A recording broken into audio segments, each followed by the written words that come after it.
ladies and gentlemen, to Susglobal Energy's channel, a leader in the circular economy from fertilizers to fuels. We always have the pleasure of Marc Hazout, the Chief Executive Officer, joining us. Welcome back, sir.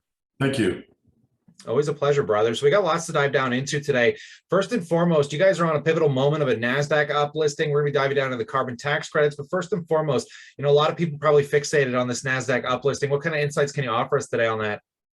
Well, so we followed the subsequent to what's known as a S1 registration statement, and S1A, which is an amended registration statement. This one, the original we filed on January 16th, received 2 comments from the SEC on January 27th, then filed a subsequent early May, received no comments last week. So now we have to file another amended S1 with the 10Q that we just filed a couple of weeks ago, and then let the SEC know when we'd like to go effective. So at that point, we work with our underwriters. We close on the financing and uplist simultaneously. That's the so we're really, I believe, weeks away now. It's getting very close. Let's put it that way. We're very excited. Very excited. Yeah, definitely exciting for sure. I mean, the uplistings are usually huge catalysts for a lot of investors. But looking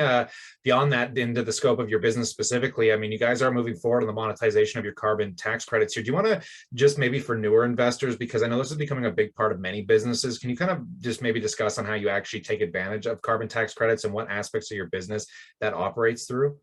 Sure. So we had a press release late last year that we signed an offset development agreement with Blue Source. Blue Source acts as a third party, or like they'll have a validator come in and validate. So in our specifically in Susglobal's model, we divert organic waste from landfill, and it's all audited. We know exactly, you know, we have tickets, the hauling tickets, the weigh scales. We know exactly how many tons we process, and therefore how many tons of organic waste is being diverted from landfill.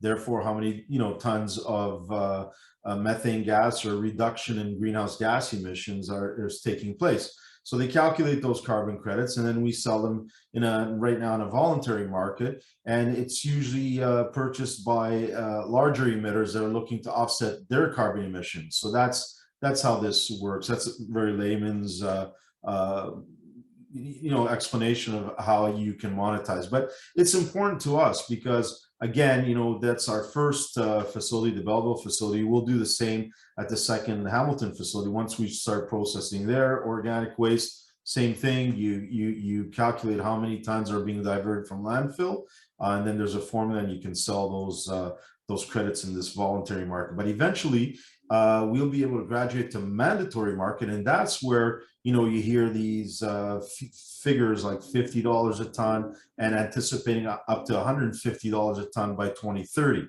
This was one of the most at COP26 late last year in Glasgow, Scotland, which one of the 2 topics there was actually a global system of cap and trade across the board, and that's important as well in terms of every company being able to monetize their carbon credits.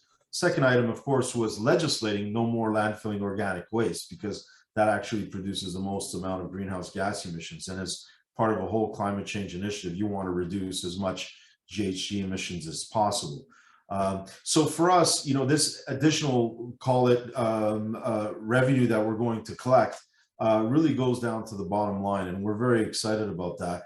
Because we finally, you know, you have people that talk about carbon credit and monetizing, you know, cap and trade, monetizing carbon credits, but no one is actually able to do that. Well, unless you're Tesla, but really there aren't too many companies out there that have, and we have. So this is a significant milestone for us.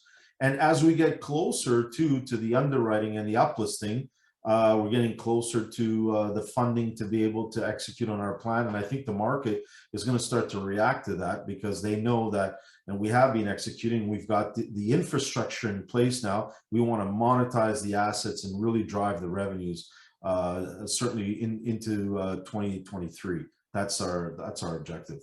Yeah, and I'm aware of very few companies right now that have as many catalysts coming up as you guys do, whether you're talking about the strength of partnering with the municipalities to opening up that new, what was it, a 51,000 square foot facility. And now we're getting into the Nasdaq uplisting and the carbon credits. I'm very enticed to see how this story evolves. I'm going to pass the question off to the viewers at this point. We'd love to know what you guys think about all of this in that comment section below. Consider subscribing, because as news comes down the wire, of course, we'll continue to update you here. And maybe we'll doing a little investor Q&A down the road, because I'm sure people are itching with some questions. But on that, stay cool, stay awesome. And as always, I look forward to catching you in the next one.